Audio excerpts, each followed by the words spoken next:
আওয়ামী লীগ নিষিদ্ধের যে একটা ব্যাপার ছিল সেটা হচ্ছে যে সেই আন্দোলনে আপনারা এনসিপি জামায়াতের যে যমুনায় আন্দোলনের গেছিল সেটাতে আপনারা যোগ দেন নাই। আপনাদের মধ্যে থেকে একাধিক শিষ্যরা তো এরকম বলছিলেন যে কাউকে নির্বাহী আদেশে বা আইন করে নিষিদ্ধের পক্ষে নন আপনারা, কিন্তু জনগণ ভোটের মাধ্যমে প্রত্যাখ্যান করলে সেটাই সবচেয়ে বড় নিষেধাজ্ঞা আপনারা সে সময় বলেছিলেন। কিন্তু আওয়ামী লীগের সেই নিষেধাজ্ঞা বহাল রাখা হলো সংসদে আইনি অনুমোদন নিয়ে। এইটার মানে কারণটা কি বলে আপনি মনে করেন, বা আপনাদের এই এটা কি অবস্থানগত পরিবর্তন নাকি মানে ঠিকই আছে? আইনগত পার্লামেন্টে যে আলোচনাটা করার দরকার, একটা পার্লামেন্টে যে আলোচনাটা করা দরকার সে আলোচনা পরিপ্রেক্ষিত আমরা সবাই মিলে সিদ্ধান্তটুকু নিতে বাধ্য হয়েছি এই কারণে, তাদের অতীত কর্মকাণ্ডের কারণে। সুতরাং এটাকে আমরা আমার মনে হয় খুব একটা বেশি আর টানাহেসরা না করে স্বাভাবিক ভাবে আমরা এটাকে এখন দেখছি। কারণ আওয়ামী লীগের অত্যাচার নির্যাতন তাদের কর্মকাণ্ডের কারণেই তাদেরকে এই পরিণতি ভোগ করতে হয়েছে।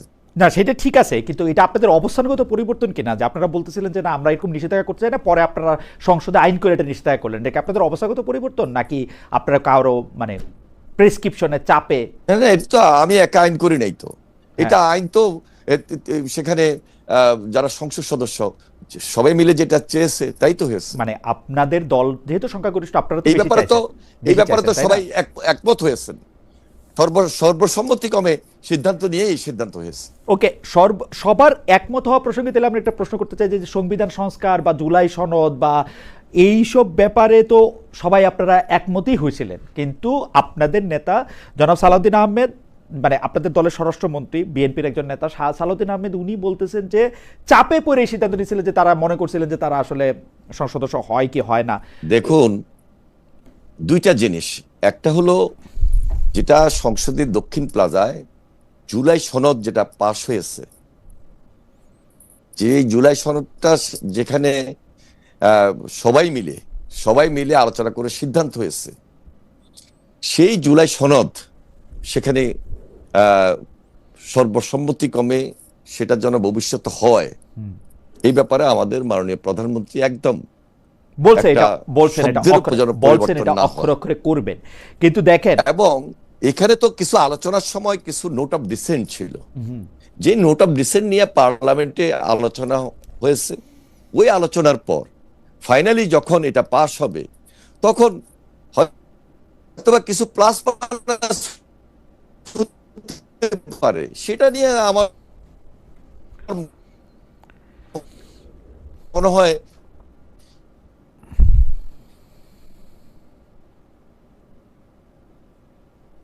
যে কিছু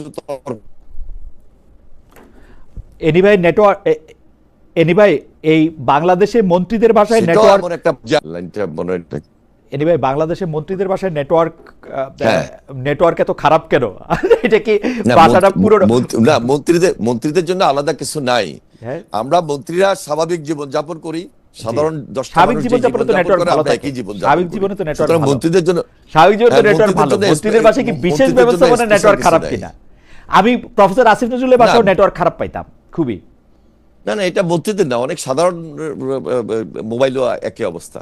আচ্ছা, আমি একটা বিষয় জানতে চাই যে সত্যি সত্যি জুলাই সনদটার ব্যাপারে জনাব সালাউদ্দিন আহমেদ সাহেব যখন এই কথা বললেন, স্বরাষ্ট্রমন্ত্রী, নির্বাচন অনুষ্ঠিত ছিল, তাই নির্বাচন আদায়ের কৌশল হিসাবে আমরা জুলাই সনদের সই করেছিলাম। আমি আপনাকে বাড়ায় বলবো না ভাই, আমি পাশাপাশি নোট অফ ডিসেন্ট, তিনি আপনাকে সরাসরি নোট অফ ডিসেন্টের কথাটা বলেছেন। না ঠিক আছে, note of dissent, note of ডিসেন্টটা কোত্থেকে আসলো? জি হ্যাঁ, কিন্তু নির্বাচন অনুষ্ঠিত ছিল, তাই নির্বাচন আদায়ের জন্য সব জায়গায় তো সবকিছু একদিনে সব হয়ে যায় না, একদিনে সব হয়ে যায় না। আপনার কাছে কি আলোচনা হতে হতে এমন একটা সময় আসবে, এমন একটা সময় আসবে সবাই একটা ঐক্যমতে আসবে এবং সেটাই হবে সর্বসম্মতিক্রমে। আমি এটাকে খুব মনে করছি যে আলোচনার মধ্য দিয়েই যেভাবে আমরা বৈশ্বিক সংকট যেটা ছিল, জ্বালানি সংকট ছিল, বৈশ্বিক অস্থিরতা ছিল, আমরা সবাই মিলে একটা ঐক্যমতে এসেছি, সেই সময় ঠিক এইটাও একটা ঐক্যমতে আমরা চলে আসবো সবাই মিলে, এটা মানলাম। কিন্তু আসলেই কি নির্বাচন নিয়ে শঙ্কা ছিল, তাড়াতাড়ি করে জুলাই সনদে সেই জন্য আপনারা সাইন করছেন? দেখুন, আমার পথ ভিন্নতা থাকবে, হ্যাঁ ঠিক, যারা বিরোধী দল হ্যাঁ। তাদের মতেরও ভিন্নতা আছে, তাদের পথেরও ভিন্নতা আছে। হ্যাঁ, সুতরাং আমরা মনে করি দেশের বৃহত্তর স্বার্থে আমরা সব আলোচনা শুনবো, আমরা আলোচনা শুনে শেষ বেলায় একটা সিদ্ধান্ত উপনীত হব এবং নতুনভাবে দেশটাকে গড়বো। সেই ব্যাপারে আমার মনে কারোর কোনো দ্বিমত নাই। সেই দিকে আমাদের আরো ঐক্যমতে এসে দেশটাকে নতুনভাবে কিভাবে গড়বো সেই দিকে আমরা একাত্র হয়ে সবাই কাজ করার চেষ্টা করছি এনিভাই এবং মাননীয় প্রধানমন্ত্রী তাই করছেন। এনিভাই ইলেকশন হবে না, জনাব তারেক রহমানকে দেশে ফিরতে দেওয়া হবে না, এরকম মেসেজ আপনারা পাচ্ছিলেন বা এরকম ভয় আপনারা পাইতেছিলেন? জুলাই সনদটা করে ফেলি, তাড়াতাড়ি নির্বাচনটা করে ফেলি, এইসব ভেজাল, মানে মোটামুটিভাবে কথা বলি শুনি, যা বলে মাইনে নেই, পরে না মানবো না, ওরকম একটা কিছু? দেখুন, 2 দিন আগে হোক আর পরে হোক নির্বাচনটা তো না দিয়ে পারতেন না। যেটা শেষ পর্যন্ত শেখ হাসিনা তো পালিয়ে যেতে বাধ্য হয়েছে। তো শেখ হাসিনা যদি আরো আগেই 2018-তে যদি সঠিক নির্বাচনটা দিতেন হয়তো এইভাবে পালাইতে হইতো না। তো আমাদের এর পরবর্তীতে 5 আগস্টের পর দেশে ইন্টেরিয়র গভর্নমেন্ট আসছে, আমরা সবাই মিলে সহযোগিতা করেছি, সবাই মিলে একসঙ্গে আন্দোলন করেছি। এখন ইন্টেরিয়র গভর্নমেন্ট নির্বাচন করবেন না এই কথা কখনো বলেন নাই। এখানে তারেক রহমান সাহেব উনি ওনার সবকিছু আলাপ আলোচনার ভিত্তিতে সুন্দরভাবে আসছেন। আমাদেরকে তিনি দেশের বাইরে থেকে দলকে, দেশকে, সকল রাজনৈতিক দলের সঙ্গে আলাপ আলোচনা করে এইখানেও যদি একটু বলতেন যে উনি তখন বলছিলেন যে দেশে ফিরে আসা আমার একলার সিদ্ধান্ত না। এনিভাই ওই সময় উনি বলছিলেন যে দেশে ফিরে আসা আমার একলার সিদ্ধান্ত না, সেই একলার সিদ্ধান্ত যে না, মানে সমষ্টিটার মধ্যে, মানে গোষ্ঠীর মধ্যে আর কে কে ছিল, মানে কার কার সিদ্ধান্ত তারেক সাহেবের দেশে ফিরে? আমরা সবাই ছিলাম, আমাদের এই দেশের জনগণ তো তার অংশীদার। যে তারা কি তারেক সাহেবকে দেশে আসার ক্ষেত্রে তো একটা আইনিগত কিছু জটিলতা ছিল, তারপরে উনি গুছিয়ে আসবেন। শুধু কি বাংলাদেশের আইনি জটিলতা, সেই দেশেরও তো কিছু আইনি ব্যাপার ছিল। সবকিছু মিলে তিনি ওনার মতো করে সুন্দর একটা সময় এমন ভাবে আসছেন যেখানে লক্ষ লক্ষ মানুষ সেখানে একত্রিত হয়েছেন এবং এসে তো তিনি কোনো প্রতিশোধমূলক, প্রতিহিংসামূলক কথা বলেন নাই, মায়ের সেবা করার কথা বলেছেন এবং হযরত মুহাম্মদ সাল্লাল্লাহু আলাইহি সাল্লামের ন্যায়পরায়ণতার আলোকে দেশের মানুষের পাশে কিভাবে কাজ করবেন সেই কথাটাও তুলে ধরেছেন এবং তাই করছেন। এখন পর্যন্ত বাড়তি কোনো কথা তিনি বলে সময় নষ্ট করছেন না এবং কারোর প্রতিপক্ষ এইভাবে হচ্ছেন না এবং প্রতিহিংসামূলক কোনো কথাও তিনি তুলে ধরছেন না।